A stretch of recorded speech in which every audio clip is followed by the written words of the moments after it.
Okay.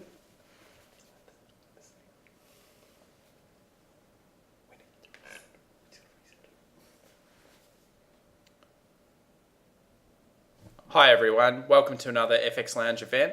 Today we'll be talking about how to be profitable at trading head and shoulders patterns because we're seeing a few of those in the live market right now. As always, I've got Tyrone with me as well. Hi everyone and welcome to our new edition of FX Lounge. Yeah, week 3, pretty exciting stuff. So really looking forward to getting into today. Some massive fundamental decisions by the Bank of Japan. They're going to change things or change the outlook of what we're looking at for the next coming weeks, and some great technical patterns for some of the technical patterns that we covered the last 2 weeks, and also this head and shoulders pattern currently in the market. So as always, I'd like to start with a risk disclaimer. This presentation and documentation is purely for educational purposes. The information in this presentation is of a general nature only. So it doesn't take into account your specific needs or circumstances, and you should always seek financial advice if going to make financial decisions from something like this. So what we'll be covering today, we'll be looking at theory examples as per the normal format. We'll also be looking at a couple of real examples that I found in the market, and then we'll be looking at some live examples. So some live examples of what we're seeing right now. We'll revisit a couple of the ones we looked at last week, and we'll also talk about some fundamental changes that are happening at the moment, as I said, in the yen. So I'd like to start going through that theory of head and shoulders. So a lot of people will be familiar with head and shoulders, but what a head and shoulders pattern really is it's made up of what they call a left shoulder, a head in the middle, and a right shoulder. Very similar. The idea or the name comes from really what a human being looks like. So we have left shoulder, head sticks out, and then obviously right shoulder. So it's also a common reversal pattern. It usually is the end of trends, and it signifies the end of a strong or end of a trend. So we're going to be looking at that and how it can signify the end of trend and start a new trend. The formations are also rarely perfect in reality. So we can be sloping up or down sloping, and we'll be taking a look at a live chart to show you an imperfect head and shoulders as well, because it's always interesting for us as traders to see imperfect stuff as well as perfect stuff. I think we're always looking for that perfect pattern in the market, but in reality it very rarely exists. So we will go through some of the things that we can look out for that can still definitely constitute a head and shoulders. So we'll see that in the live example. So here we have an upward sloping or an upward trending market, and we can see that price has been steadily going up over time with the normal ebbs and flows, and then it reached a high point here where we can see a H labeled, and that's our head. Now with the head and shoulders we have the left shoulder and the right shoulder, but the correct thing is to figure out how can we draw this and when can we draw this. So we've got the upward sloping market, the trend is up overall, and we can see that at a certain point we'll be able to recognize this as the head and shoulders. Generally, we can start to recognize it around this point here that I've just highlighted. So around that right shoulder. So what we're looking for is this kind of formation. You can see how it looks like a human being with the head sticking out and then the left and right shoulder. And at around halfway down through the right shoulder, I generally am looking at the charts and I start to recognize this as a potential pattern, and then I draw what's called the neckline. Great. So with the head and shoulders, what we're looking for is weakness in the market once it makes a new peak. So if we look at the head, obviously we've got a trend that's going up. We've made a higher peak. We've come back down significantly. So like our trend has come back down to the neckline. So we've broken this higher high here. And then as the market's gone up again, it's had another shot to try and go long. But as we can obviously see, the market hasn't been able to sustain the run up and it's fallen short and it is coming back down again. So the bulls have not been able to push this price up and make a new high above the head. So what we're looking for in a head and shoulders is not perfect symmetry, because that doesn't really happen in the market, but what we are looking for is similar left and right shoulders at about the same height. Okay, so the closer they are together height-wise, I guess the stronger the pattern is, because most importantly, like we've discussed in previous weeks, the more people that can see the pattern forming, the more chance there is of the pattern working out. So the clearer the head and shoulders is, the more people there are out there trading it, and hopefully trading it in the direction that you want it to go. So this is what we'd call a perfect symmetrical head and shoulders. There are upward sloping and downward sloping head and shoulders, so you can always look at websites or information to find out more about that. And I do have a sloping one for an example soon. But in general, this is what we're looking for. And as Tyrone said, generally we're looking for the left shoulder and the right shoulder to be similar because more people see it. But in actual fact, because of the way that head and shoulders form, with price making a new high and then being unable to go to that high again, the smaller the right shoulder before the break of the neckline, so when it breaks down here, that can signify strength of the sellers or the bears. So for a standard head and shoulders. So sometimes the right shoulder, if you're going to want one shoulder to be bigger or smaller than the other, you always want the right shoulder to be slightly smaller than the left shoulder if possible, because that's signifying strength in the direction that the break is happening in, or the change of trend. So we would sell here at the neckline, and we would always wait, and I think today's lesson, really the big thing is wait for confirmation. So you'd wait for, if you were seeing this on an hour chart, we'd wait for the hour to close underneath this neckline, and when that happened, we would place a sell. You could also place sell orders, but we would be looking for a close under this line here. Then what we would do is if we entered the position, we would place a stop loss above the right shoulder.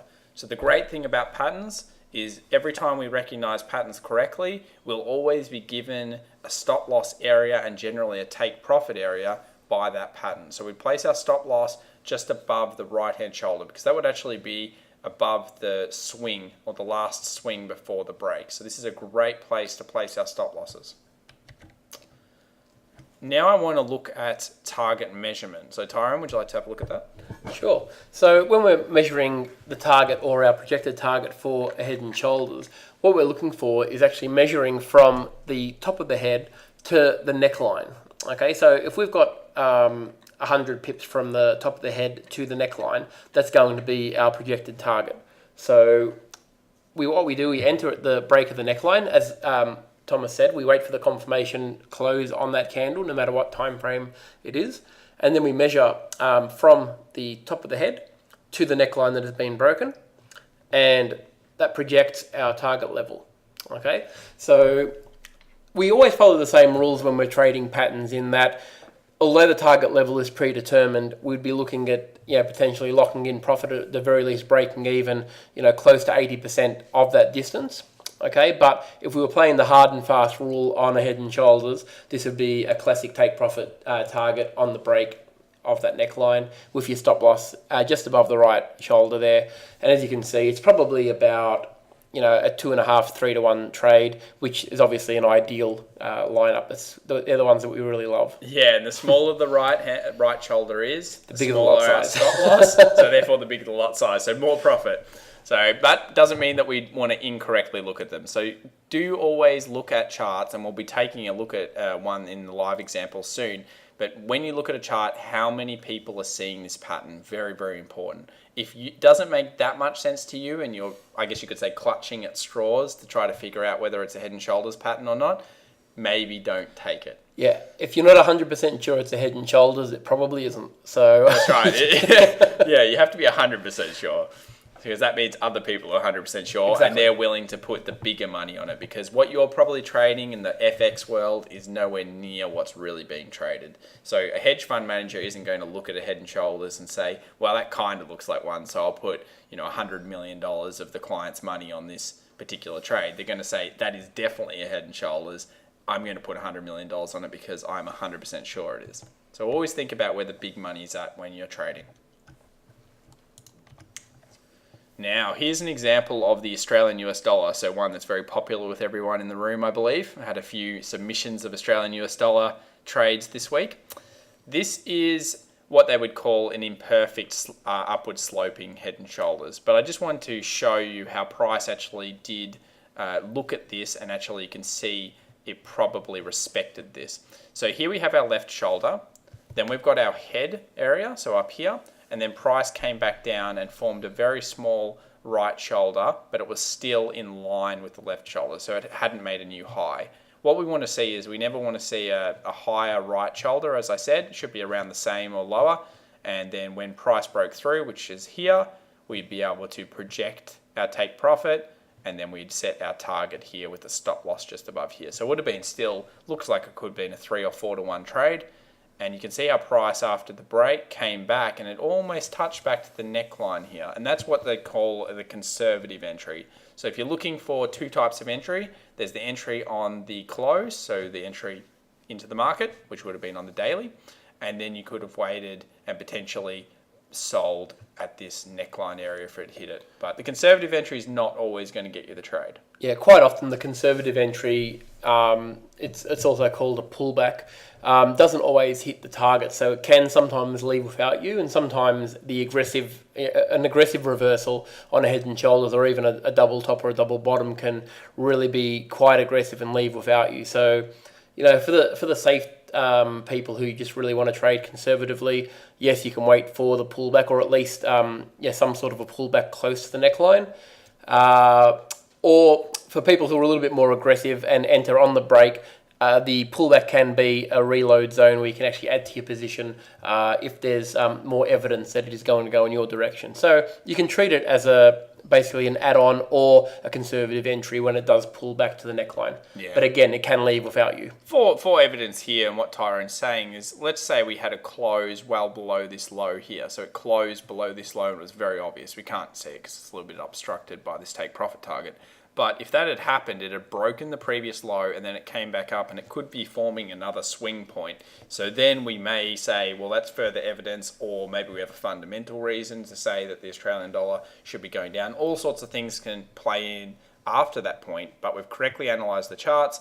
And the main reason we know that is because when the target was reached, sellers lost commitment at this point, and you could see the buyers started taking control, and this became a level of potential support or congestion. So whenever you see that happen with your target points, that generally means that you've been correct about your analysis. So it did keep going lower, and some people say, oh, we could have made more money. True, but statistically, if you put your target points at these areas here, and then you see consolidation or you see a reversal, you know that that was correct. That's really important. Now, I just want to quickly touch on an inverse head and shoulders, because this is the one we're seeing live at the moment. It's the exact same concept as a normal head and shoulders, it's just flipped. So you can see here you've got your left shoulder, your head, your right shoulder, and the way we trade this is we buy the break of the neckline upon confirmation, we place our stop loss below the right shoulder, and then we do the same thing with our take profit as the target level. So we take the distance between the head and the neckline, and that becomes our target level. So exactly the same thing. I didn't want to go too far into it, but the main point is this is the one that we're going to be looking at today. Absolutely. And I think that inverse head and shoulders is actually my personal favourite, because they seem to actually work out and have a little bit more gusto than some of the normal head and shoulders. So if we can go back to the previous slide, Thomas, we'll actually see that we've got an inverse head and shoulders actually forming after the break of the standard head and shoulder. So we can see the head down here. We've got the left shoulder and the right shoulder. And I'm not really sure where this trade played out, but I'm pretty sure that it would have gone, and it certainly went long from here.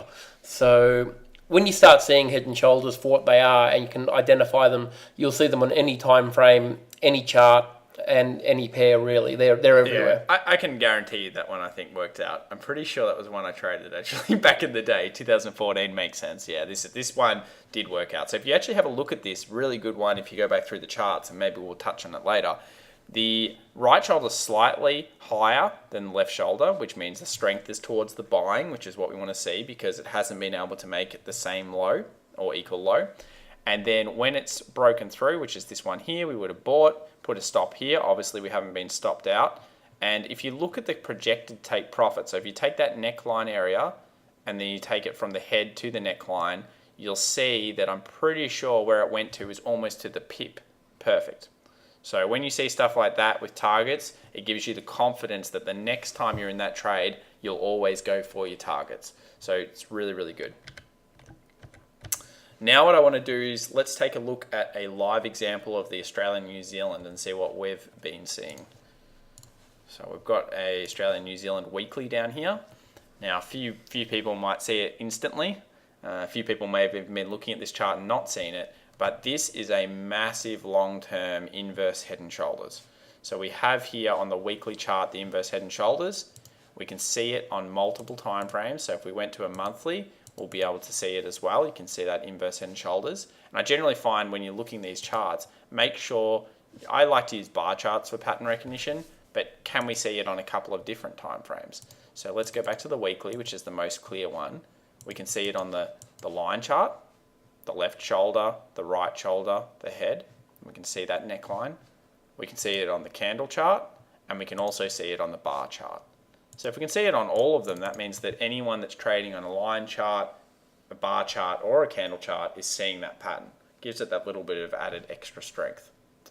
So if we just draw this up, we'll just draw our neckline here. Obviously we'll draw our shoulders, so let's just do that together.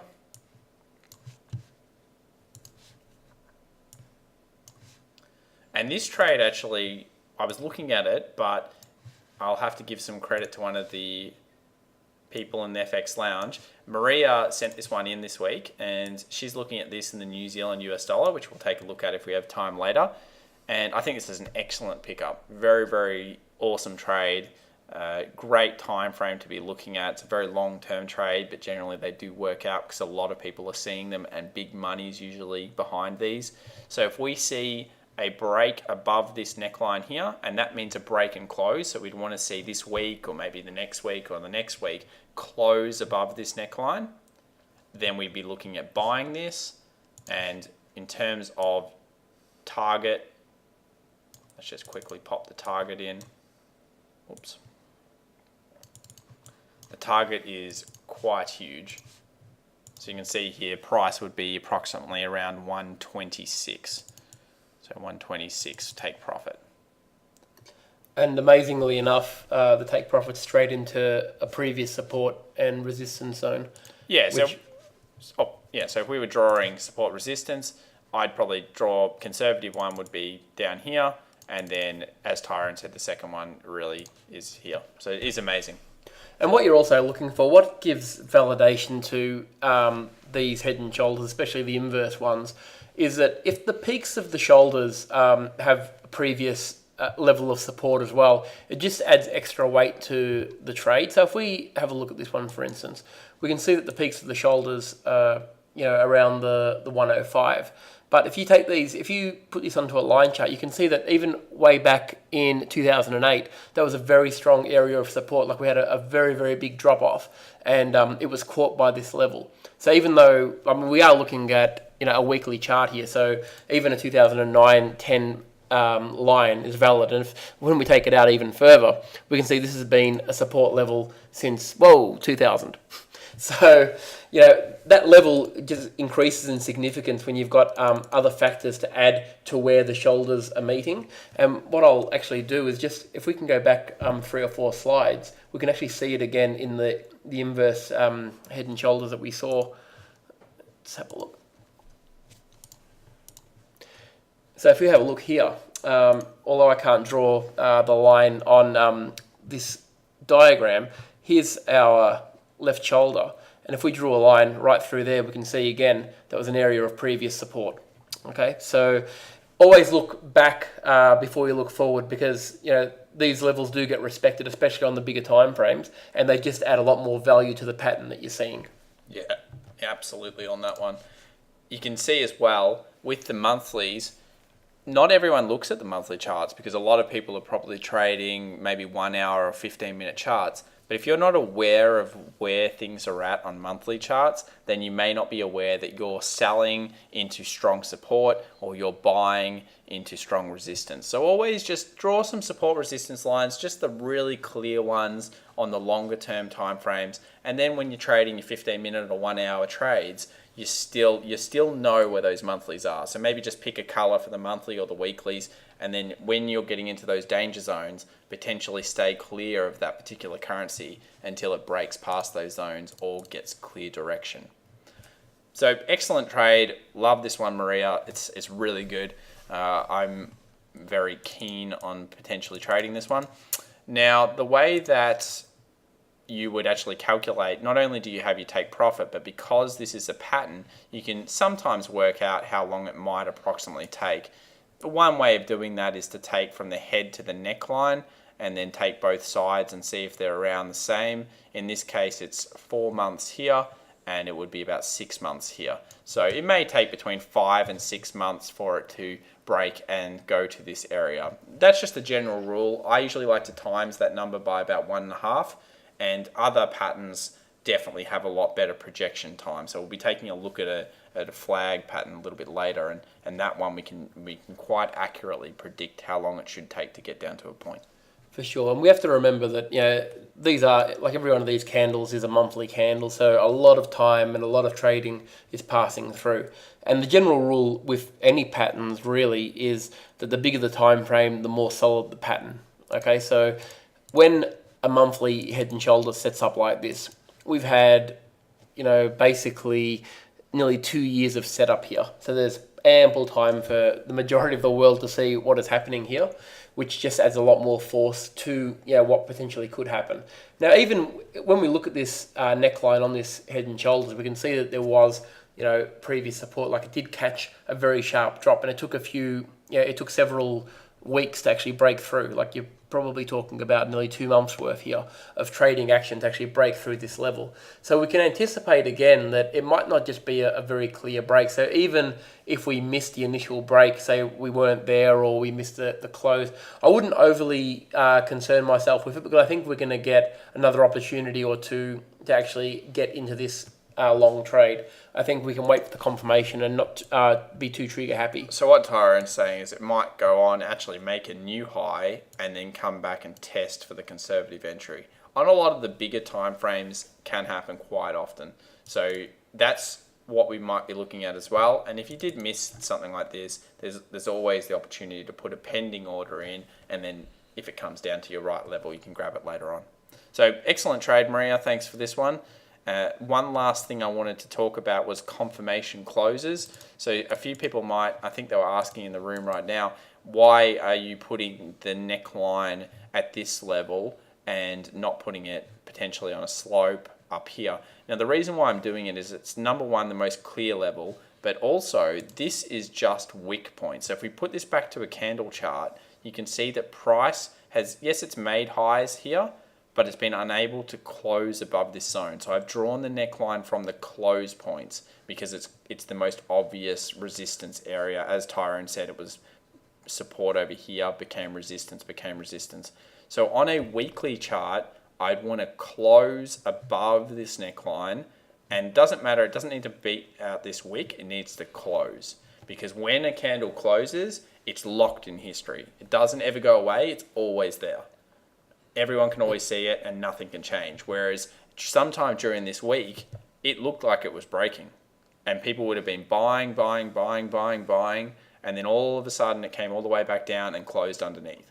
So always wait for confirmation, and I think that's today's top tip, I guess you could say. Absolutely, and that candle is a very unusual candle. I mean, that's a candle that's gone very, very high and been rejected. More than likely, if I was to have a guess, I would think that would be a news-related candle. Yeah, it was. And that wick may have been formed in a minute. I mean, that could have been an adverse move in a couple of minutes and formed a wick that large. So I'd be very inclined to basically draw right through that and ignore it. But again, what we do want is a close above that neckline, a good solid close on a weekly candle before we start looking at our entry points. Then we could drop back down to the smaller time frames to find ourselves the best trigger point.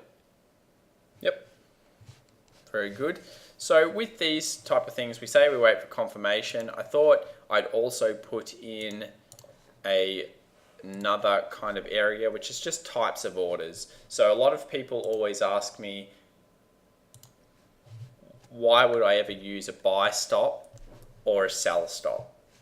So why would I ever use these particular orders? Everyone's familiar with market. You just click the button and you're in the market, either buy or sell. And buy limit or sell limit orders, most people are familiar with those because that's when you want to catch price at a better point than it is right now. So with buy limits, you're always looking at, say price is high right now, you're looking at buying when price is lower. So you're putting in that pending order that's going to sit there to buy price at a cheaper price. And then people say, well, why would I ever want to buy a buy stop? Because a buy stop means that it's already high and I want it to go higher before I buy in. So sometimes people do not like using these orders, and I feel that it's worth touching on today, because using patterns, and when you start trading patterns and support resistance, you will start using buy stops and sell stops a lot more commonly. So I thought I'd put an example of a buy stop and what it is. Here we have an upward sloping market. We place our buy stop above current price, and usually we'd place this similar to that head and shoulders. We'd be placing it above the neckline. So we'd be placing it above that point, and then we'd be waiting for price to come up, pierce above that neckline, and that would be the confirmation for us to enter, and then of course we would hope to profit from the increase in price. So in real practice, how we would do this, let's just quickly do it together. We would place a pending order, we would place a buy stop, and then we'd put in our prices. So our price here would be 1 point, let's just say 32, because we'd want to make sure it gets a little bit higher.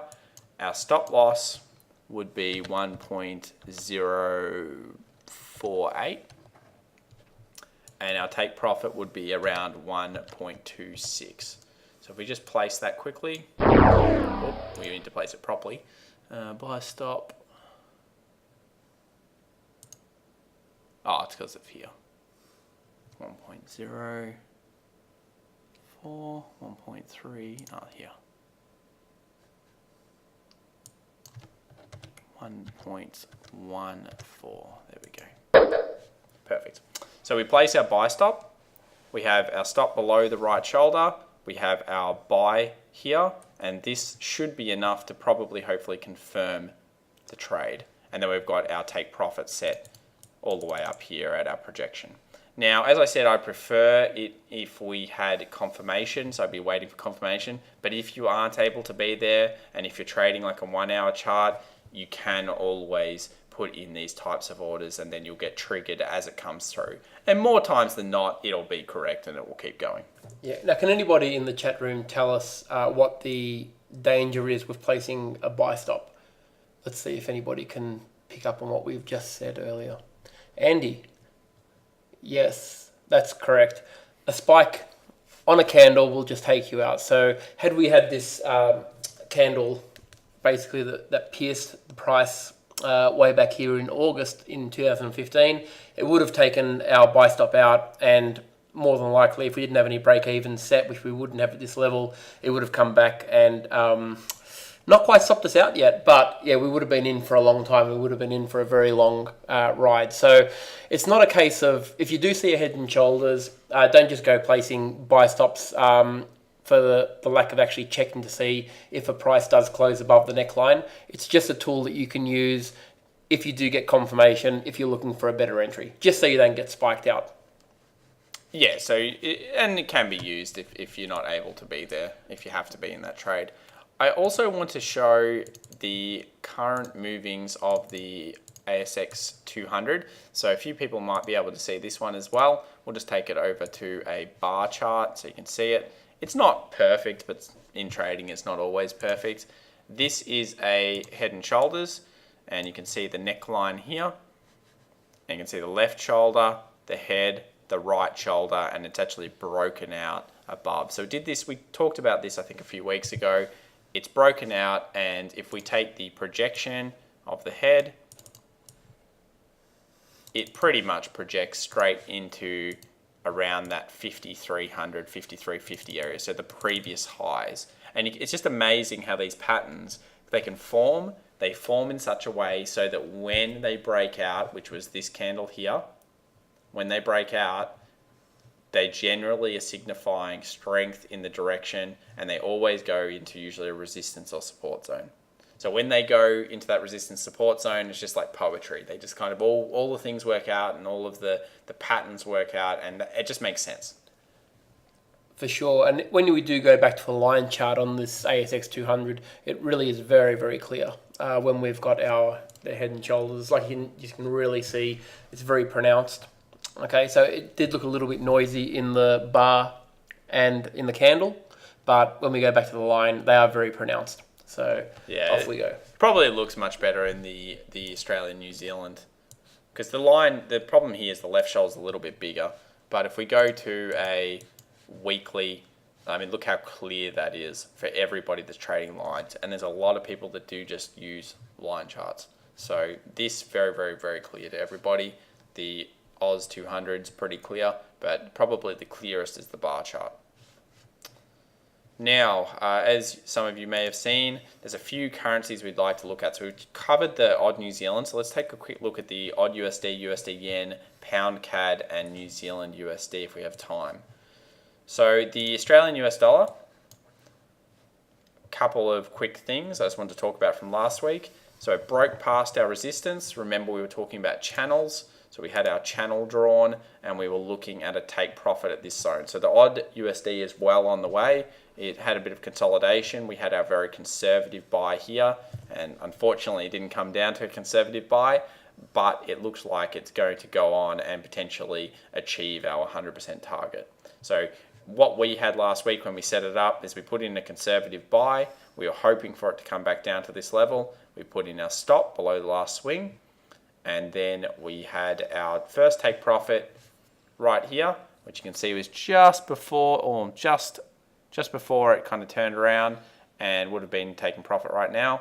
And then we have our second take profit here just before it gets into these high resistance zones. So about 80% of the move. The next one we want to talk about is the US dollar yen. So again, covered it last week. We were talking about a pennant, and that pennant was still in play until it broke today. So it's broken down, and it actually looks like it's going to continue going. And the projection for this pennant, which we did last week, is the distance of the previous move, and then we can project that out. And what I've done is I've gone to a weekly chart, and I've just quickly checked on my chart where I think the next support resistance is. And you can see resistance here when it broke through, came back and found support at this level. So around 80% of that entire move. So around this level here would be a very, very good take profit zone if we were looking at this trade. And our stop loss would only need to be just above these swings. So you can see it's quite a high reward trade as well, and a lot of these patterns are. Now we've got to ask ourselves the question, why do we think it could go this low? So the US dollar, well the yen anyway, Kuroda came out this week. He said some very interesting things. In particular, he's told the market that they're willing to do anything it takes, but at the same time they're not going to change their monetary easing. So because they're not changing anything, the market is seeing this as a potential strengthening move for the yen, because they're not devaluing the yen at the moment, and because they're not devaluing the yen, the US dollar is weakening towards the yen, because we need to remember it's a US dollar yen pair. So in this case, it could continue on. I know I mentioned last week Goldman Sachs, they came out, they said, we believe that the US dollar yen will continue to make new highs and go on to all-time highs. Of course, that didn't happen because Kuroda, even though he said he'll do anything he wants to, he'll do anything it takes, he hasn't done it. So the market will not turn around until he does something and he increases the monetary easing. Yeah, and this is this is a very nice pennant. Like it's playing out really, really nicely. It's broken 2/3 of the way through the pennant. You can see that we've got very little white spaces in the pennant, so the candles are filling out the pattern really, really well. And this is also a daily chart, so we're talking about considerable amount of days forming this pattern. So there is, again, a lot of people seeing it, and the take profit targets are very, very clear. So it probably sounds a little bit unrealistic that it's going to go to $1.05, but people were saying the same thing when the euro was at $1.42. And here it is down at 1.13, 1.12, and it did get to as low as 1.6. So in currency, when the reserves, the big federal reserves, and the monetary policy start to have an impact on what the markets are doing, anything is actually possible. And big long-term patterns like these can play out probably a little bit sooner than you might expect. Yeah, and the projection for this, if we're going from a timing perspective, it only took 12 days to go 10 cents last time a decision like this was made. So if we're projecting it out, it could be that it only takes, let's say, 10 plus 1 point, or times by 1.5. So it may only take around 15 days to work out if we're using forward projections. It could be very, very quick. Yeah, absolutely. And the USD yen is one of those pairs where when it does move very, very quickly. Like you can see even just in the screenshots here, some of the moves that have happened in just a matter of days. Like you're talking, 15, 20 cent moves in just a matter of days. Here's the decision. I remember this one. That was the decision to increase the policy. Straight after they increased the policy, look at the days and days and days and days and days of bullish movement. So this happened quite a few times over the last couple of years, and each time it happened, massive increases followed by massive increases over the next coming weeks. And you can see this giant pennant we were pointing out last week, and when that broke, which was very clear because it was on a weekly chart as well, it went on to make its full potential take profit, and that ended up being around the highs of the US dollar yen up here. So amazing trades. This one looks pretty good. A lot of big long-term trends, I guess, playing out here, Ty. Yeah, absolutely, and it's happening across a lot of the currency pairs. So we just need to keep an eye out on as many as we can. And as we talked about the other day, there's always plenty of opportunities. It's just a case of finding the best ones. Yes. On to the next really great trade. So this is the flag pattern. We haven't covered flags yet in any of the FX Lounge sessions, but I'm hoping we will soon. Now, the flag pattern, you can see it's kind of like a flag, and the reason why it's called a flag is it's also got a pole. So the last move is called the pole, and then the consolidation area before it breaks down is the flag area. And these are quite accurate when correctly analyzed. You can see one over here. It broke out, and look how long and how far it can go. So when you're looking at those bigger time frames, they can be quite fierce. Now, this is a massive move as well. The pound has been decreasing quite steadily against the Canadian dollar. So this is a daily chart, and now that it's breaking out this last low, so yesterday we got that confirmation break, and it's continuing on with it. So if we're using forward projections, very similar to the way we did it last time, we can say it's going to take only 4 days to get this done, times 1.5, so approximately 6 days we'd be looking at in this trade. And then when we're looking at the projected targets, a flag's projected target is usually the break from the area of consolidation down to the base of the flag, which is around this area here. Yep. Roughly. So if you just project that out. We can take this out like that, and lo and behold, it's going straight into an area of support. A little bit higher. Yep. There we go. So amazing how those patterns work out, isn't it? So literally, when you start looking at the market this way, it's what took me and Tyrone many years to figure out, and many years of testing and staying on 5-minute and 15-minute and 1 hour charts until we eventually started trading the bigger charts. But all of these patterns will work on the smaller charts. It's just you have to be there for them. So if you're trading a 1 hour, obviously when it breaks on a 1 hour time frame. So you need to make sure you're checking and you're setting your alerts quite regularly. Your targets are all relative to the time frame, so the patterns do play out perfectly. So yeah, it's a very, very interesting time in all of these currency pairs. But when you start trading the daily and the weekly and the 4 hour charts, you really start to appreciate patterns and what they can do.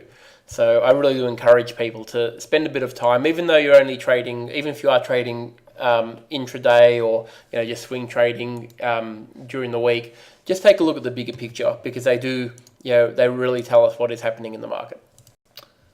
So that brings us to the end of this week, unfortunately, but very, very interesting.